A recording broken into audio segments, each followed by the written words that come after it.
All right, welcome to Steeler Country. I am Tony Serino. Today, we're doing a break against the Jaguars. The Steelers had their second preseason game on Saturday night. They won that game close. Again, this is the second time in a row. They took them to the end in preseason. This team is allergic to winning pretty. They have been for years. And so even in the preseason, we Steeler fans have to wait till the bitter end to get the W, but the Steelers end up pulling that off. But that's not what we're talking about today. We're not talking about wins and losses. We're talking about player performances. We want to break down what happened in this game on an individual basis, who did well, who of what was an offensive performance that certainly had some highs and it had some real lows. But let's start with the highs. You guys see the title of the video. We're going to start with quarterback. We're not just going to start with any quarterback. We're going to start with QB1. Is Kenny Pickett QB1? It's impossible today to have a rational discussion about Kenny Pickett because I came on this show on Friday and said everybody needs to calm down about Kenny Pickett. Everybody lower your expectations for what Kenny's going to do against the Jaguars. This is going to be a tougher test for him. He's going to be playing either the Jaguars starting defense or their backups, a much better opponent than what he was facing in the third and fourth string against the Seattle Seahawks. And he's probably going to be asked to do more, right? This isn't going to be just a game plan designed for him to get rid of the ball really quickly and easily. Tomlin, Canada, Mike Sullivan, the quarterback coach, they were likely going to design a game plan that was going to make Kenny Pickett have to think a little more and push the ball down the field a little more. So I thought, given what I'd seen at camp, and just given a natural progression of a rookie quarterback, all right, well, Kenny Pickett, there's no way Kenny Pickett's going to live up to the hype that he has coming out of that game against Seattle where he threw a game winner in his first game back at Acrisure Stadium as a Pittsburgh Steelers. There's no way he's going to live up to that. There's no way Kenny Pickett. And that's true. He exceeded them. He actually somehow Kenny Pickett exceeded the expectations going into this game and was even better than anyone, myself included, could have possibly imagined. Kenny Pickett was 6 of 7 for 76 yards and a touchdown, but that doesn't nearly tell the whole story because Kenny Pickett threw one incompletion. That is true. It was a spike. And yeah, he only threw the ball 7 times. That's actually not true. He threw it 9 times. Both were called back for penalty. One was a 3rd and 8 conversion to Chase Claypool, a nice play where Claypool kind of sat down in zone and Kenny fired it in there to get it between 2 defenders as Claypool sat in that zone on 3rd and 8, converted there, got called back because of a hold because we'll get to that offensive line. Yikes. And then Kenny throws a nice post route back of the end zone to Deontay, puts it up there for him. Deontay goes up and gets it. Touchdown, called back. So Kenny actually was, when you think about it, is 8 of 9 and essentially threw 2 touchdowns in this game because he had to throw another one, the next play to Benny Snell. I don't know how to have a rational discussion today when we're comparing the merits of Kenny Pickett versus the merits of Mitch Trubisky, because let's be honest, we haven't seen Kenny Pickett throw a bad ball yet. Kenny Pickett's played in 2 preseason games. He's thrown the ball, 23 times, the 15 and then the 7 here. So 22 times. Every single one of those passes was a good throw. Even like we talked about last week, the 2 incompletions that he threw on the same page with him because he'd only been on the roster for 48 hours. And the other one, Blake probably should have had that out route, but he just, he didn't bring that down. Kenny Pickett hasn't thrown a bad ball yet. So we do this like, is he QB1? Yeah, based on play on the field, Kenny Pickett looks like a surefire hit at the quarterback position. There's nothing bad you can say. And let's break down kind of this performance in general, because as we said, this was going to be a more varsity game plan. They were going to ask Kenny to do more things in this game, push the ball down the field a little more. And he got an opportunity to do that in the 2-minute. The thing that continues to stick out to me with Kenny Pickett is, number one, how easily he's able to read and diagnose and know where he wants to go with the football and be right about it. That the slant route to Deontay, where he's just kind of throw it and the accuracy to put it right on Deontay. I don't know about you guys. I I'm in Orlando, so I'm in Florida, so I got the Jacksonville feed here, who was the play-by-play guy or the color guy for the Jaguars. And as soon as Deontay caught it, Bucky goes, "Oh no!" I mean, it's a total Jaguars homer in the entire throughout the entire game. But yeah, he says, "Oh no," as Deontay goes on a catch and run. You get the little Frymouth underneath, bang, wide open. Let's get it to Frymouth, right? Who is a young quarterback's best friend? The tight end, and that was certainly the case in this one. But the throw of the game for Kenny, the play that had me as I was watching this game at home, because I could not believe Kenny Pickett made this throw, was the one, the seam route, the little seam, Frymouth down the seam, as Kenny is under pressure, waiting to watch the leverage of the linebacker, waiting for that linebacker to just move his leverage a little bit towards the boundary, because he knows exactly where he wants to go with the football. He just needs that linebacker to commit one way because I'm going the other, and essentially throws Frymouth open, right? He's not, the thing about Kenny Pickett about that play, Frymouth's not open when he, go back and watch that play, Frymouth's not open when he starts to throw the ball. He just instinctually knows, oh, the linebacker's going that way, I need to go this way. Frymouth will be open when I deliver the ball. That's not rookie quarterback stuff. Generally, the problem for rookie quarterbacks is they struggle early on in their career with anticipation in zone defense. And hey, if I get this guy to go that way, I can throw the ball here because he can't make it back in time. That's the stuff that younger rookie quarterbacks struggle with. They just want to throw to guys who are wide ass open. That's not Kenny Pickett right now. Kenny Pickett is able to, under pressure, under duress, anticipate and deliver a great throw to Frymouth down the seam. And then, of course, as I said, the ball to Deontay in the end zone, another good throw. Maybe a little high if you're really going to complain about it. We talk about ball placement things. But Deontay easily went up there and got it. And then the throw to Snell, which is called out immediately by these Jacksonville announcers, who they see, as soon as that ball is snapped, the Jacksonville announcer goes, "Oh no, the flat," and Kenny delivers it right there to Benny Snell, who delivers for a touchdown. No, I think the only thing you can say about Kenny Pickett that's to any sort of detriment about his game here is we didn't see enough. Yeah, it's the one thing about this game that I still come away a little bit perplexed. Quarterback, their number one pick, had the least number of dropbacks, the least number of snaps in this football game out of the three. The Steelers have had Mason Rudolph on this team for 4 years. This is year 5 for Mason Rudolph. He had 20 dropbacks in this game. And Mitch Trubisky's been in the league for what, 6 years now? This is his first year with the Steelers. He got 10. Kenny gets 7. How did I don't understand how Mike Tomlin justifies, like, I didn't want to play Kenny even into the second. I know he said at halftime, well, that was the game plan, is Mason was going to play the entire second half. But like, Tomlin, you're the head coach. You can audible. You can just say, hey, no, I want to see more Kenny out there. I need to evaluate here.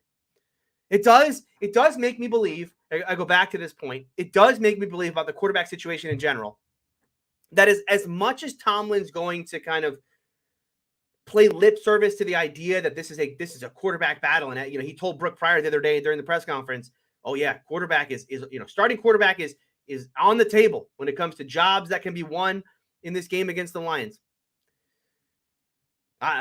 Maybe, but at this point still, if you're really trying to evaluate Kenny Pickett as his ability to be a starting quarterback in the National Football League, I probably want to see him out there for more than 23 throws in the first 2 games. Yeah, 30, just another 7. I mean, just get this guy into some other situations. I was just on Locked On Steelers with Chris Carter. That'll air tomorrow. But he asked me, what are the things that I want to see more from Kenny Pickett?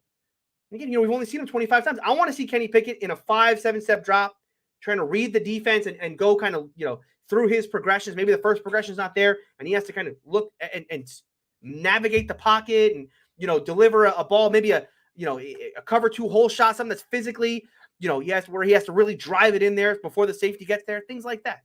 There's the problem for Kenny Pickett at this point, and he said the problem with evaluating this is, everything we've seen from Kenny Pickett has been great. He hasn't thrown a bad ball yet, but there's so much we haven't seen from Kenny Pickett yet. At this point, like I've seen him so much in structure. Now I kind of want to see him out of structure. You know, look, I don't have any doubt that the Kenny Wildman stuff we saw him back at Pitt, that's going to translate. I think that probably will translate. But at this point, it's like an open question because he's been so much in structure. And credit to him for that. Because again, this is a better defense he was going up against. It's a big time situation on the road in a preseason game. And the moment it just did not faze Kenny whatsoever. Bang, bang, bang. Turnover, a penalty, didn't matter. Bang, bang. We're going right down this field. We're scoring a touchdown here. So, is this really a quarterback battle? If it was really a quarterback battle, it felt to me like at some point you want to give Kenny Pickett like some legitimate reps in a game, not just 7. You want to give him 20 or whatever. You want to do like the Mason Rudolph thing where he's going to play a whole half because I want to see what this kid has. I want to put him in a bunch of different situations. I want to see how he acts on 3rd and 14. I want to see how he acts under massive duress, not just for a couple plays, not just for 6 or 7, but for 10 or 12. I want to see what happens when he gets hit as he's throwing. I want to see him in all those situations. And I think that's going to be a big part of this Lions game. But I still am going to lean on the idea that Tomlin is planning on starting Mitch Trubisky week 1. And if Mike Tomlin has it his way, if things go according to plan, Sunday's game against the Lions will be the last time we'll see Kenny Pickett for a year. If Tomlin has his way, I think that's still where Tomlin's leaning here. But a great performance from Kenny. I mean, my goodness. My goodness. I know people have started to tweet me this week, right? Because the Kenny thing is just like, it's getting crazy. They're saying, oh, didn't you want Malik? Didn't you want Malik? Didn't you want Malik? I did want Malik Willis. I did. But look, going to my, what was my original criticism of Kenny Pickett? My original criticism of Kenny Pickett was, I worried about his ceiling. I was like, well, I'm not sure this kid could ever be truly elite. And the fun part right now, right? The fun part for all of us as Steeler fans, it's just this rocket ship going up. I don't know when it stops. I hope it doesn't stop at just good. I hope it doesn't just stop at very good. I hope it doesn't stop till elite. Who knows? Who knows? The guy hasn't thrown a bad ball yet. All right. We will. By the way, if you have any questions, thoughts about Kenny Pickett, leave them in chat. We will get to a Q&A here at the end of today's show. But let's move on here. Let's talk about who is probably going to end up being QB1, and that's Mitch Trubisky. Now, so much of this game was dictated by the offensive line or lack thereof, right? I mean, the poor play from the offensive line really did dictate, everything that Mitch was able to do out there, the entire running game as we get to that group. And it made for a really poor performance overall from the offense. This is a game where the Steelers scored 16 points in total. This wasn't a great, this was not a great outing. From Trubisky's perspective, I didn't think this was a great performance from him, quite honestly. Once again, the thing with Trubisky, he does a great job. You have to give him credit for this. If Trubisky does nothing else, he is great at escaping, right? I mean, this guy is like Houdini out there as far as being an escape artist in a collapsing pocket at times. He was pressured. I think the number is he had 10 dropbacks and he was pressured on, I believe, 6 of them. Pressured on 6 of his 10 dropbacks. That's crazy, man. That's. I mean, again, we'll talk about the offensive line, but that's not a situation that Mitch Trubisky is going to be successful in. The reason why I say I don't think he had a great game is the thing that's starting to worry me about Mitch. If Mitch is going to be QB1, he has this tendency all the time now to take his eyes down. The eyes, when the pressure's on and he has to start doing this escape thing, the eyes come down and they don't come back up soon enough. And in the case of this game, they just didn't come up at all. He had a play in this one, I believe it was a 2nd down play of the first drive, where Trubisky escapes the pocket, does a great job of escaping, but his eyes never come back up again. If his eyes come up, he's got a couple guys wide open. He's got Gunner coming back to him, just right in front of him. You would have seen that for sure.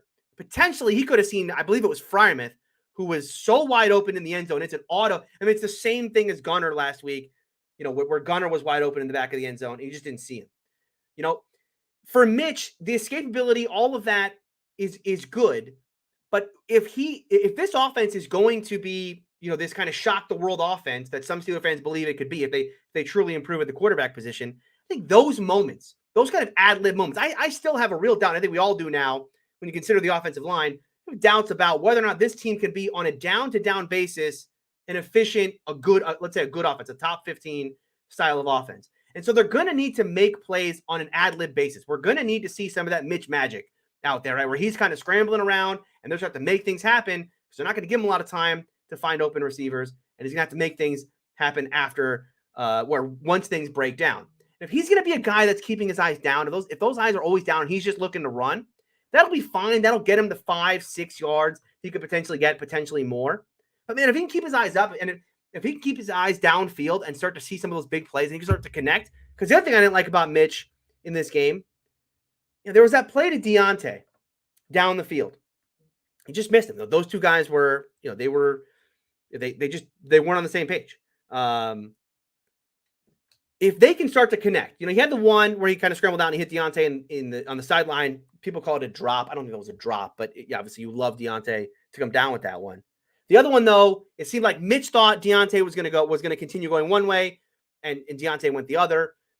Again, the more ad-lib stuff this offense can kind of figure out, I think the better off they're going to be, because holy cow, they got an offensive line that's just not going to give them. They're going to have to make some things happen out of it. And I just hope from that perspective with Mitch, he can be better as the season goes, work on that progression. Loved a couple of the throws he made. That the backside dig route to Deontay was a thing of beauty. I hope Matt Canada continues to work that. That's the one where it was a play action, and he just kind of turned, saw Deontay coming open, and just fired it in there. He had the slot fade to Claypool. I mean, I will talk about that when we talk about the wide receivers, because I think Chase Claypool in the slot is exactly where this kid needs to be. And I may actually come around on Chase as a player, because I think in the slot he can be a dangerous weapon in this offense. So again, as I said, not a great performance from Mitch, because I think what's going to be asked of him this season is going to be a lot of this, right? A lot of, hey man, you got to avoid the rush and make things happen. There's opportunities for him that he's not seeing yet. Gonna have to improve there. Mason Rudolph, QB3 at this point for sure. Although his play on the field was perfectly fine for Mason Rudolph. Didn't start well. He had the safety. Yikes. Just a yikes play from Mason. But from that point, I thought he settled, and he had the dumb play to Pickens. I think that was just mesh, and they were running that was just a little mesh play. He kind of forced it in there, even though he got Pickens absolutely destroyed on that one. But from that point, I think you really saw what we've all been saying about those of us who were at camp. That this is the Mason Rudolph we saw every single day at camp, which is just kind of comfortable, kind of I know where I want to go, and I'm going to go there, bang, bang, and just on time. Nothing's pretty, it's not I'm manipulating any player. It's just kind of I know where I want to go, and I'm going to go there when he's open, bang, bang, bang, bang, all the way down the field. The thing with Mason in this game, I do think that there's an element of playing Mason this long had to do with Omar Khan and Mike Tomlin saying, well, could we get something from Mason Rudolph? I don't know they put anything on tape that's going to have teams really calling, right? We've already seen a quarterback got traded to Minnesota. It was like a conditional 7th round pick. I think Mason Rudolph at this point, we talk about what's he worth to the Steelers. He's probably worth more than a conditional 7th. So unless they're going to get a legitimate offer for a 5th or a 6th or something like that, something tangible, they're probably going to keep him around, especially considering that they just cut Chris Oladokun today. So I thought Mason was Mason. He's not a part of this battle anymore. I think it's Kenny versus Mitch at this point. But this is what we were talking about. When we were talking about at camp, like, hey, Mason Rudolph looks like he could be QB1. Remember, Kenny was struggling early on, and Mitch was struggling early on because the first team defense is so good. Mason was able to go up against the second team defense and do a lot of things you saw against Jacksonville. So I think, in that way, once again, this kind of looked like what we saw at camp. All right, let's go over to the running backs. Just look, quite honestly, there's not a whole lot that we can glean from the running backs here because they are quite dependent on the offensive line. And yikes-a-rooney. I think this was a big moment for Benny Snell, because Benny is somewhat in a position battle for a job with Jaylen Warren. Well, let's get Benny first. Let's go to Jaylen Warren. I thought Jaylen Warren, once again, looks like RB2. In a game where every running back struggled, he looked like the best of the bunch when it comes to who do I want out there as my – forget one out there. If I don't have Najee, do I want it to be Benny Snell, Anthony McFarland, or Jalen Warren? I think I want it to be Jalen Warren, and I think he showed that again. Benny as a runner in this game, he had -3 yards on 3 carries. None of that I'm really going to put on him. I mean, this offensive line was awful. I did think on what was his first run, he just missed the hole. I have it written down. Yeah, he just whiffed. He just missed the hole entirely. Now it didn't, again, it wasn't like you're going to get him 5-6 yards. We're talking about, I think he got 1 yard on that play. He maybe could have got 2 or 3. He made a great special teams tackle though. You got to give it to Benny, because here's a game where I'm sure he felt the pressure. I'm sure he felt like, I got a kid in Jalen Warren breathing down my neck. And by the way, McFarland doing the same thing. And in the fact that McFarland put up such big numbers last week, like Benny's got to go out there and win a job for himself. And he showed like, look, I'm a good special teamer. I'm a really good special team. Do not cut me. Do not cut me for special teams reasons. And I don't think they will. I think at this point, it's probably going to come down to Warren versus McFarland. I said this last week. I'm gonna continue this. I think it's still going to come down to Warren versus McFarland. I think Warren is the leader in the clubhouse right now. Warren, I think, is a more complete back than McFarland. Gives you, as a runner and as a receiver and as a pass blocker. And by the way, he is getting special teams reps at this point, so he provides some value there as a special teamer. I think that in all likelihood, this running back room is going to look like Najee Harris, Jalen Warren, Benny Snell. So that's where we are. Not much to say about the running backs in this game because boy, this offensive line, we're going to talk about them here in a minute. But before we do, we're going to talk about the wide receivers. As I said, I thought Deontay, this was a fun game for Deontay because it was kind of a reminder to all of us who were getting caught up in the George Pickens hype. Deontay Johnson's wide receiver 1. I like George Pickens a lot. I think George Pickens has been spectacular. As I've said before, I'm never going to training camp again if he's not at least good. George Pickens ended up being good. He'll end up being a very good receiver, I think. But right now, when we're talking about this football team and who it is in 22, Deontay Johnson is wide receiver 1. Great route runner. People get on him for the drop he had. I don't consider that a drop. That was an ad-lib play where he was contorting his body to make a throw or to make a catch in a contested catch situation. That's more of a contested catch situation than a pure drop. I'd love for him to make that play. Don't get me wrong. I'm not saying he shouldn't make that play. I don't want to compare it to when we say Deontay Johnson drop, that has a certain I think we all know what we're talking about. And what I mean by that is the routine, he's open over the middle and just the ball hits him in the hands and he can't catch it. He could have had a big run after catch, just can't catch it. That's the stuff I'm talking about with Deontay. The thing on the sideline, I'm not so much worried about that. But, he continues to flash on after catch situation. What I love about this offense in particular, whether it's Kenny or Mitch, it seems like they're going to be more willing to give Deontay opportunities down the football field. This isn't going to be a situation where everything's a slant or a speed out for him or a little wide receiver screen stuff. He's going to be able to make some moves down the football field. Thank you very much. And I think that's where Deontay can really shine and be. I still think Deontay Johnson could be a top 10, top 15 type receiver in this league. He hasn't had the opportunity yet because the quarterback situation in Pittsburgh over the past couple of years has been one in which this offense wasn't built to have a top, you couldn't be a top 10 or top 15 receiver in the offense that was designed. It was all short passes, catch and run stuff. You weren't going to have the kind of explosion that I think Deontay is capable of in an offense that's more willing to push the ball down the field. So I'm excited about that. Boy, am I excited about Chase Claypool in the slot. I think this is exactly where this kid needs to be. Look, he's still not, he's never going to be a guy who you're going to love in a one-on-one situation against an outside boundary corner. But I like the matchup of a 6'4" receiver in Chase Claypool going up against a little slot corner. Yeah, I like that matchup a lot. And you saw that in this one. He had the nice catch on the slot fade on third down. Again, the ways that you can use Claypool now in the slot and get advantageous matchups just from a athletic standpoint. And even if Claypool's not great at using some of that size and athleticism to his advantage, I think he's, it's a natural thing at the slot. As far as the back end here, we go talk about Miles Boykin, Steven Sims. Look, I'm going to lean on something I said last week.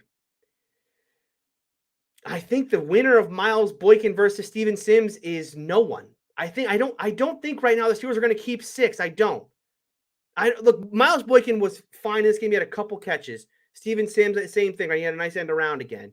Sims, if they're going to keep anyone, I think they keep Sims more than Boykin. Although Boykin probably provides better special teams reps because Sims isn't going to be the returner. That's going to be Gunner.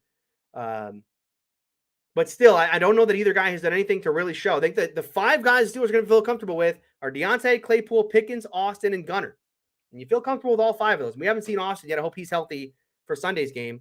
But that's what I think. That's where I think they go. Gunner had that fumble for Gunner was rough because I thought everything before that. I mean, obviously the blocking and everything is terrible. I mean, it's typical offensive play in this game, which is a player is out there running for his life because they can't block for him. But I thought he made a ton of guys miss on that play, and it looked like he might have even been able to pick up the first down right up until he fumbled. Can't do that. Okay, that's and again, especially for the guy who's going to be the returner on this team. You cannot fumble. I hope, and I think it's absolutely true at this point. I think Tyler Vaughn, permanent marker, his name on the practice squad. I think he is absolutely that is a deserved spot for him without a doubt. Vaughn's, I said this on Twitter. I was joking about it, but it is kind of true, man. No one turns upfield as pretty as Tyler Vaughn's. He had a catch in this game that I thought was it was almost like the exact same play, where he kind of caught the ball, turned upfield, ran through the tackle, and got some yards after catch. Look, I don't know that he ever projects to be anything more than like a Kobe Hamilton type, a nice to have a receiver in a real pinch. But I think he's done some nice things in camp. And I think, as I said, I think he's kind of stamped his spot on that practice squad. But if you're looking for kind of a storyline here, the storyline is still Boykin versus Sims, but I'm just not sure that any of those guys are destined for the 53. All right, we'll zoom through tight end here because we need to talk about this offensive line. I know we're almost a half hour and I haven't mentioned a word about them yet, and we're gonna spend some time on them. At tight end, Connor didn't have a great game. He had one catch for 2 yards in this game. He just didn't do much. And this is what I talked about. Those kind of young growing pains for him. This team likes him a lot. He's a lock for the roster. There's no doubt about that. But this is a guy he's got to work the details out. He's got the skills. I mean, I've talked about his athleticism oriented, and he can get more time. Obviously, Freiermuth was a big part of this. We talked about the play down the seam. It wasn't like he did anything special on those plays. Kenny put it on the money. Freiermuth did a great job of kind of selling to the outside and cutting back in, so that linebacker took his leverage one way and Freiermuth went the other. He did a good job sitting down in that zone, the other one, getting a little run after catch. I think Freiermuth, look, if whether it's Kenny or Mitch, I think Freiermuth's going to be a big part of this offense this year, because whether it's a mediocre quarterback like Mitch or a young quarterback like Kenny, those guys like to lean on tight ends, and I think they're gonna certainly be leaning on a guy like Pat Freiermuth this year. But let's not wait anymore. Let's boy. Let's talk about the offensive line. Shocked at how bad it was. I talked about throughout camp certain guys that I felt like were playing, above the line. I certainly felt like Dan Moore was that guy throughout camp. And I wasn't the only one. I know Nick wrote about this. I think Chris talked about this on Locked On Steelers. Dan Moore was legitimately having a good camp. But these past 2 performances, the performance against Seattle and then this week, holy cow. How many starting caliber offensive linemen do they have? They don't have. I mean, Dan Moore has not looked anything close to a starting caliber left tackle in this league over the past 2 games. And he's the one guy from the young class from a year ago. We talk about Kendrick Green and Dan Moore. He's the young guy from a year ago that I think most people felt like, all right, maybe he's not going to be a star left tackle in this league, but he could at least be a starting caliber guy. Not even. Whether it's the bull rush, whether it's the speed rush, I mean, his hand usage is awful. He can't anchor whatsoever. And I keep hearing this stuff about the coaching staff getting on everybody. And I just, for me, that stuff rings hollow. It really does. This whole idea that like, this is a big week for the offensive line. How are they going to respond to what a bad performance they had? Are we going to act like Dan Moore had a great game against Seattle? Are we going to act like Boye Mafe didn't absolutely take Dan Moore to school? Boye Mafe, by the way, a rookie who took Dan Moore to school. That was the first game. So Dan Moore's got all this bad tape against Seattle. I'm sure Pat Meyer pointed it out throughout the week, told him the things that he needs to do to get better. And what did Dan Moore go out there and do against Jacksonville? Worse. Remarkably worse, actually. Dan Moore himself gave up what? The numbers are here. I think he gave up what? 4 pressures and a sack himself? I mean, you know how bad it was because Tomlin basically refused to take these guys out of the game. I mean, this is forget about the second team, forget about the third team, forget about the fourth team offensive line. Dan Moore's out there until he can block somebody. He played 39 snaps in this football game. 39 snaps. How many of those 39 are you willing to say, yeah, that looked like a starting caliber guy? And then next to him, the only thing going for Dan Moore in this game at left tackle is that at left guard, Kendrick Green looked like this guy shouldn't be in the National Football League. I mean, call a spade about Kendrick Green. What he's put on tape for the past 2 days, or for the past 2 games, would not make a roster if he wasn't a third-round pick a year ago. I mean, not only should this guy not start, and I said this before when we talked about the offensive line. When we talked about Dotson versus Green, the only, there is no winner in that battle, right? The Steelers just lose because I don't know that either guy is any good. And by the way, I thought Dotson actually wasn't that bad in this game, but how many reps did Dotson get in this one? Because Kendrick Green was right behind Dan Moore at 34 reps. Dotson got 23 in this game. I didn't think Dotson was awful in this one, but he wasn't good. He has to absolutely be the starter above Green. There's just no chance in hell that you could put Kendrick Green out there again. I mean, Kendrick Green's getting olayed. Kendrick Green's out there getting olayed, not even getting a hand on a defender. Unacceptable. Mason Cole at center is the one player out of this group that I was least comfortable with going into the season. This here's kind of an also ran in Minnesota. Comes here with no fanfare whatsoever. Just a guy being brought in. And today, without a shadow of a doubt, he's the best offensive lineman the Steelers have so far through 2 games. Without a doubt, the best offensive lineman the Steelers have through 2 games is let's not call him a journeyman because it's only his second stop, but certainly not the player any of us had said, oh, he's going to be the best offensive lineman for the Steelers this year. And part of that is because they brought in James Daniels, who they paid, $26 million to over 4 years? James Daniels. And this is, okay, talk about the line in general because, okay, James Daniels is also bad. But it will be one thing. It will be one thing if this were just like, okay, these 5 guys need to learn to play together, right? Green went from guard to center, from center to guard. Cole is completely new here, as is Daniels. All these guys need to learn to communicate. It'd be one thing if this were a communication issue and the stunts and twists were kind of throwing them off and guys were coming unblocked because they're just not communicating right. That'd be one thing. That they could potentially fix. And that is an issue. I mean, that stuff does happen. But the other issue is, once again with hand usage from James Daniels, I mean, he just gets taken for a ride.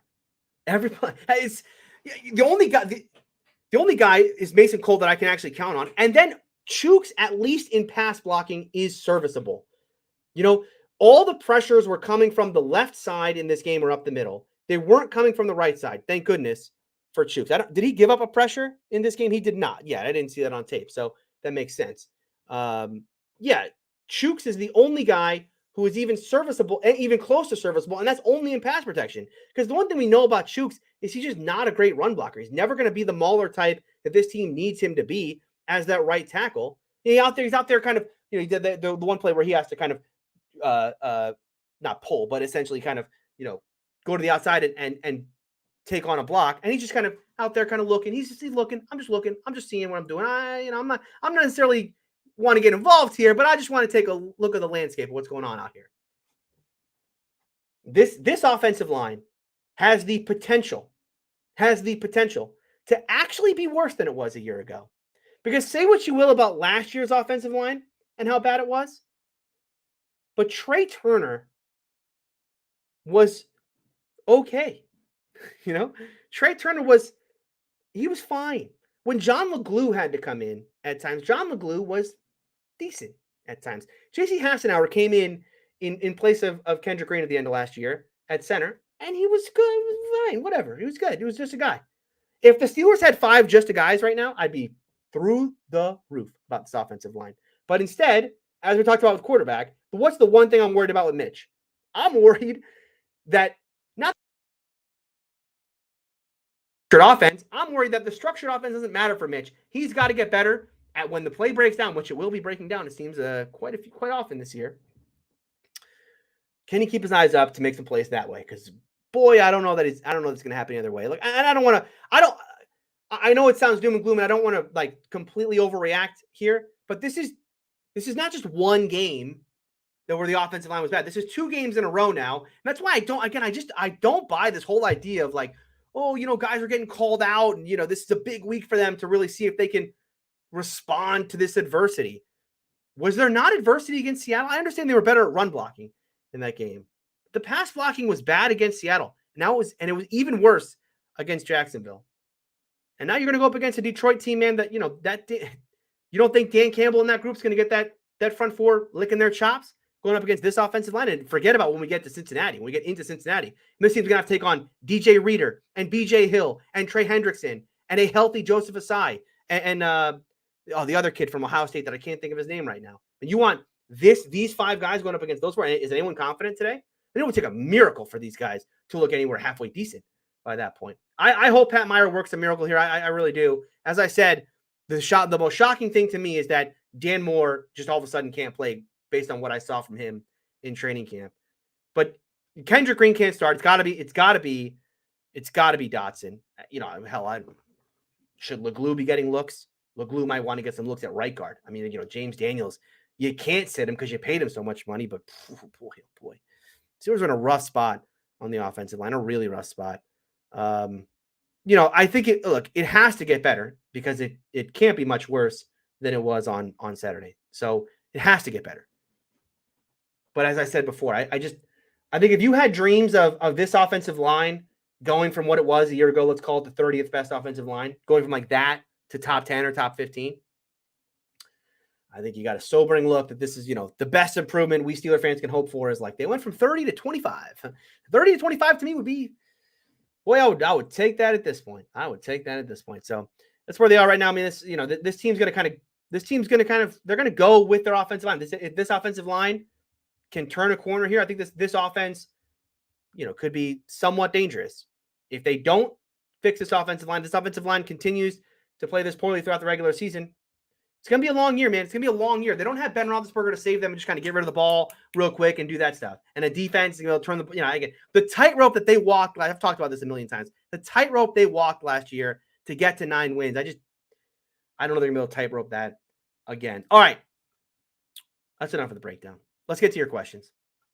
Questions, comments here. Ali says, let's not be rational. Then let's not be rational.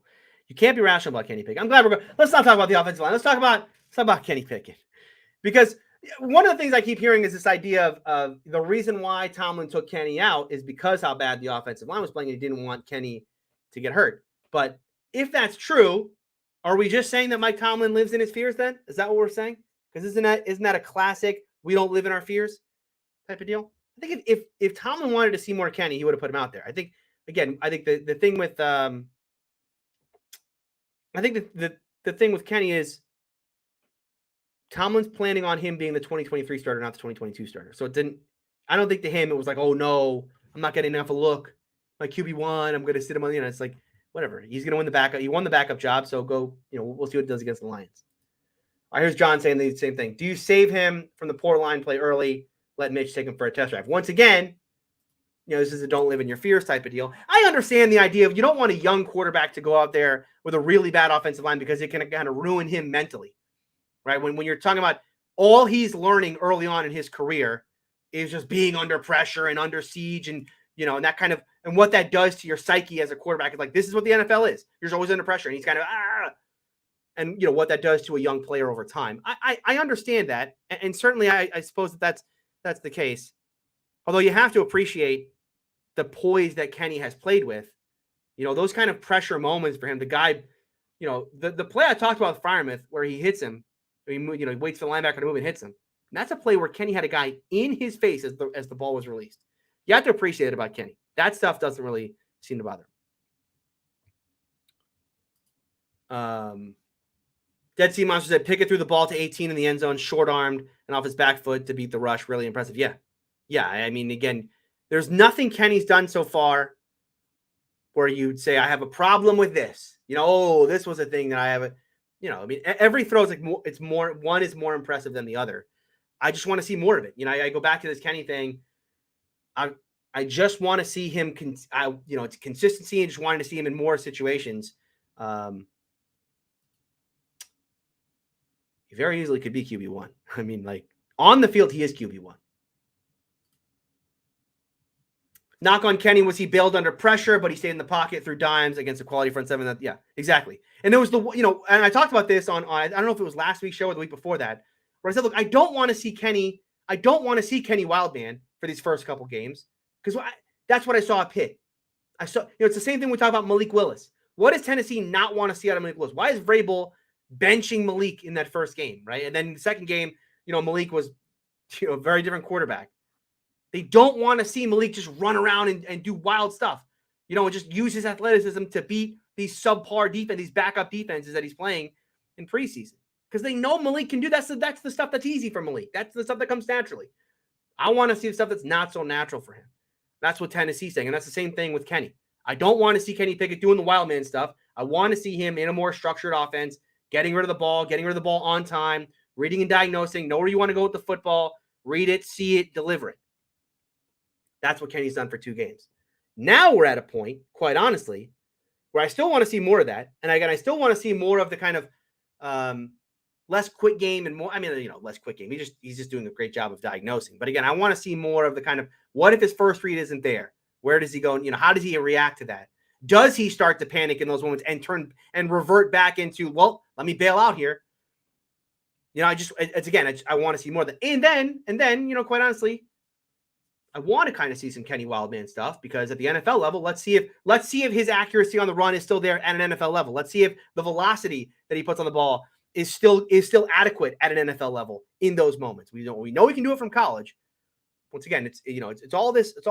Let's not project. Let's see it on the field. I think we've seen a lot of him in structure. Maybe it's time to start seeing him out of structure.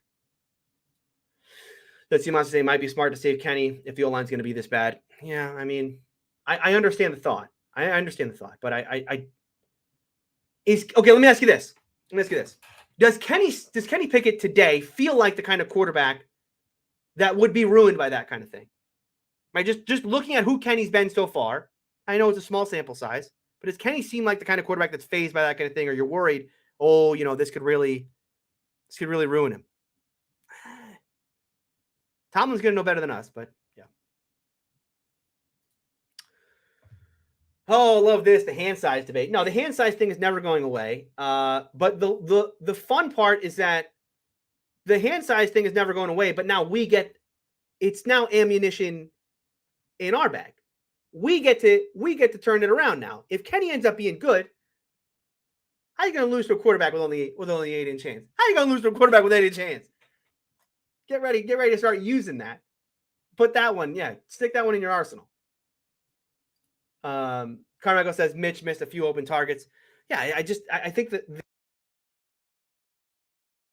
again, it's grading on a scale here, right? I don't want to be unfair to Mitch and say that he was awful in this game or anything. I thought he did some good things under pressure. And again, his Houdini escapability in the pressure is going to be real useful this year.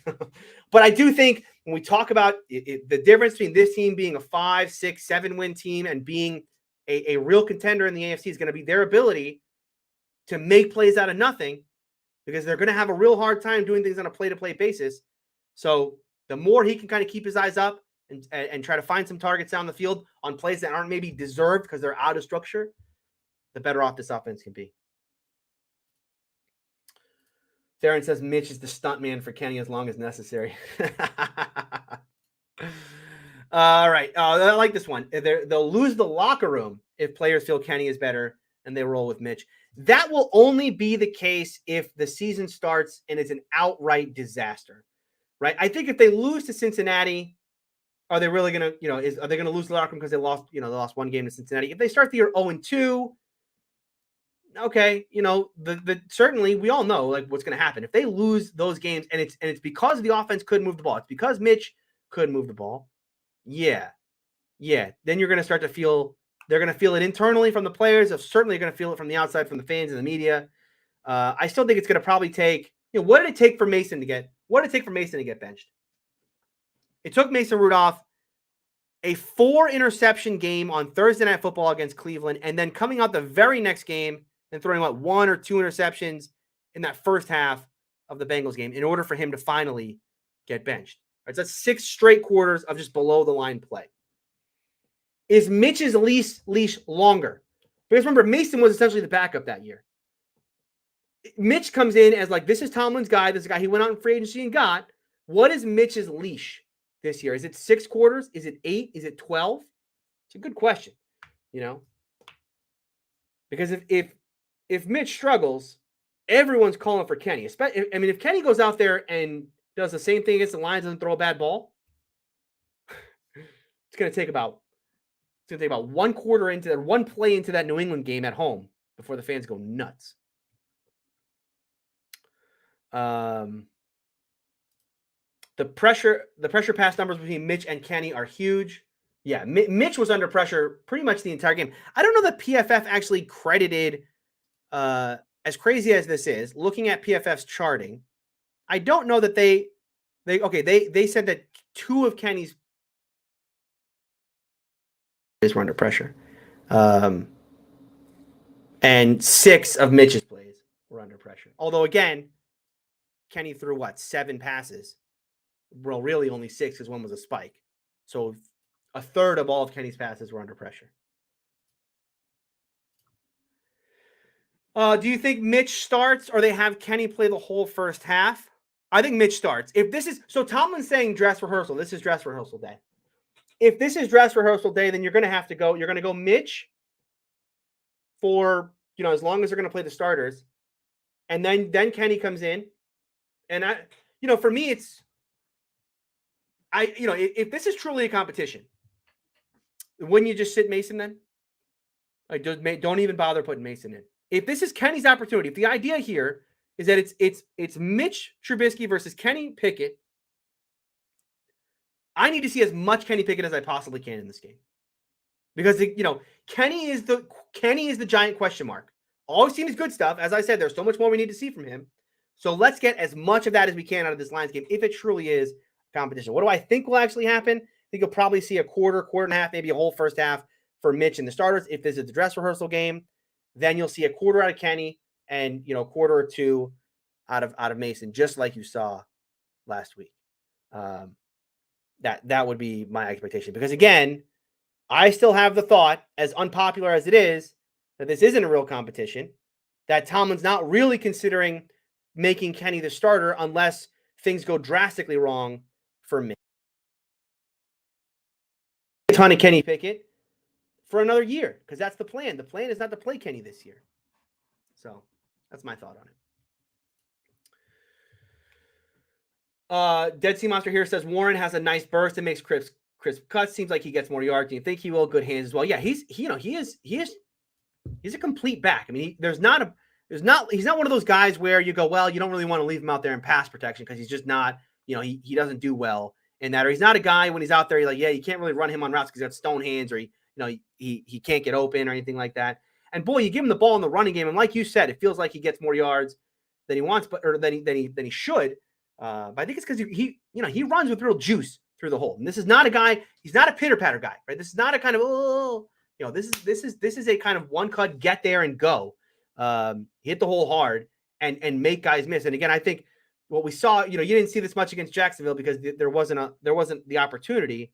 He's got great contact balance, man. I mean, Jaylen Warren is one of these slippery little backs that guys just kind of fall off him. He's natural about keeping his feet and being able to kind of continue to move forward, or the lateral agility, right? He'll have a guy roll off him and then roll that into a spin move to make the next guy miss. And here we go. Warren gives me James Conner vibes. Yeah. I mean, I think, Warren is exactly the kind of back that this team needed, which is a true number 2 that you can rely on. How many of us were really excited when Najee needs a breather out there, we're going to have the Benny Snell drive. Are any of us excited about the Benny Snell drive? I think some of us today would say, you know what, I'm excited for Jaylen Warren to get some looks in this offense. Certainly, if it means that Najee Harris doesn't have to run the ball 275 or 300 times this year, and they can take some of that wear and tear off to keep his longevity as a runner in this league. Yeah, I think that's exciting. Having a guy like Warren is exactly what this team needed.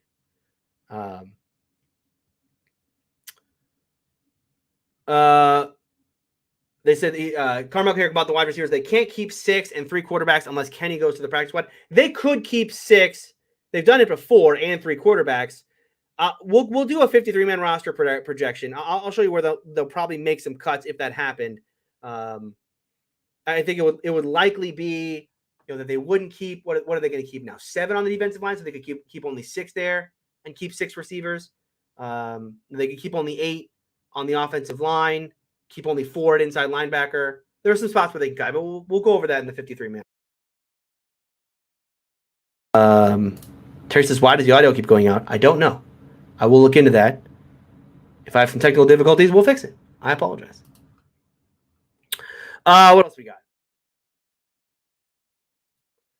Robert says, why aren't the offensive linemen more vocal about owning their bad play? I'd like someone to step up and say, we got to do better. We will. I think there's been some of that this week.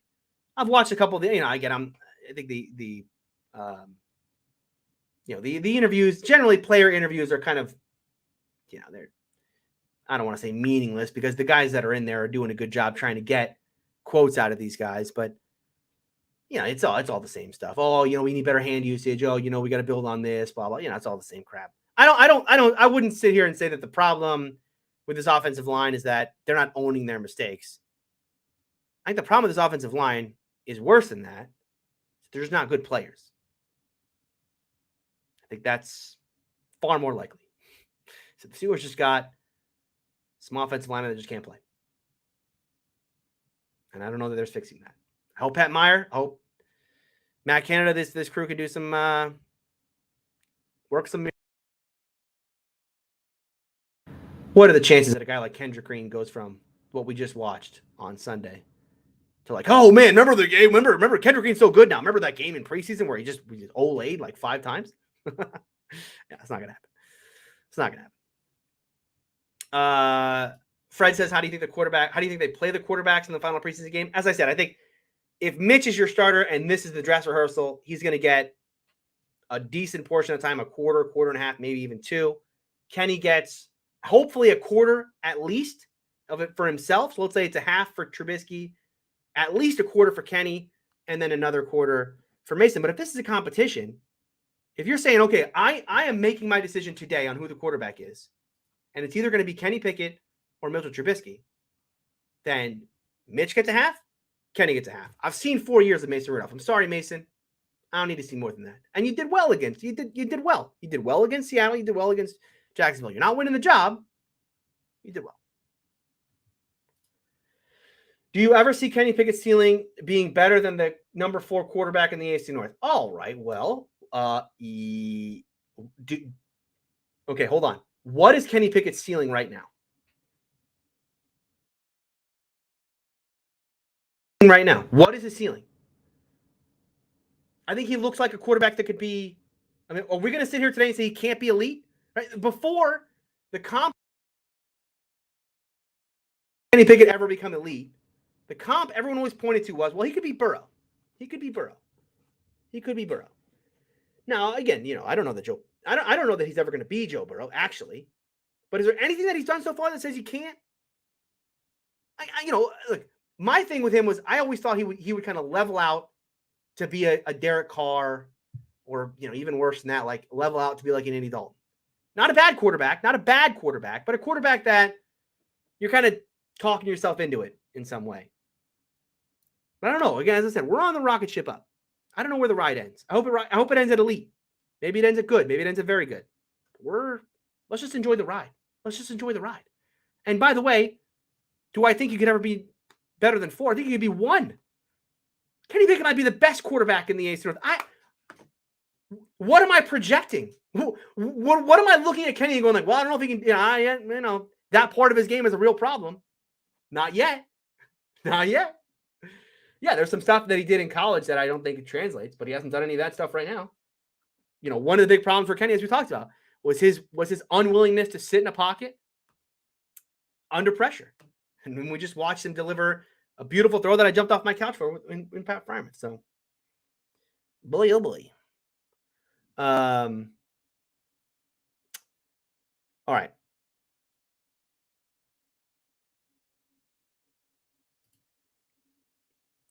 Ali says we have to start Kenny. This is Tomlin's team, so the odds of Mitch failing is low. That dude can win with Duck. Yeah, but that same year, I mean, to play devil's advocate to your own point, that same year he did bench a quarterback. I remember, look, he won with Mason and Duck. He did. But he won in spite of them.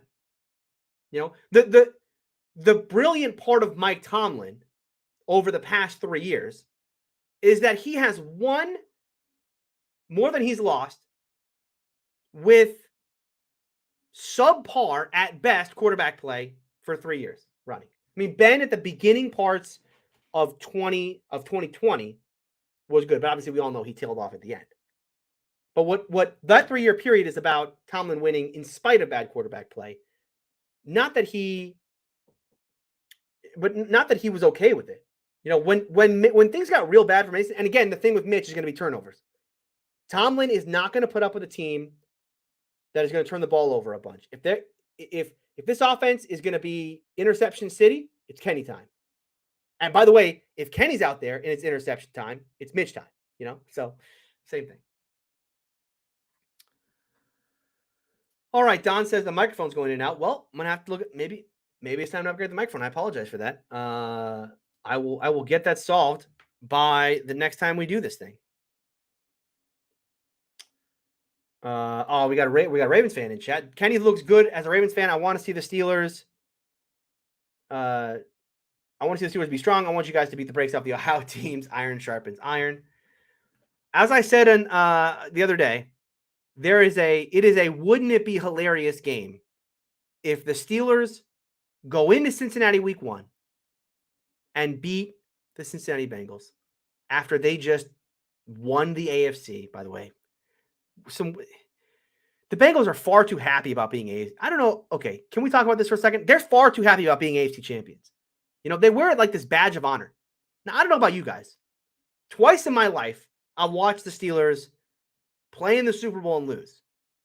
They are, without exception, the 2 worst games I've ever. As far as a fan, I will never go back and rewatch those games.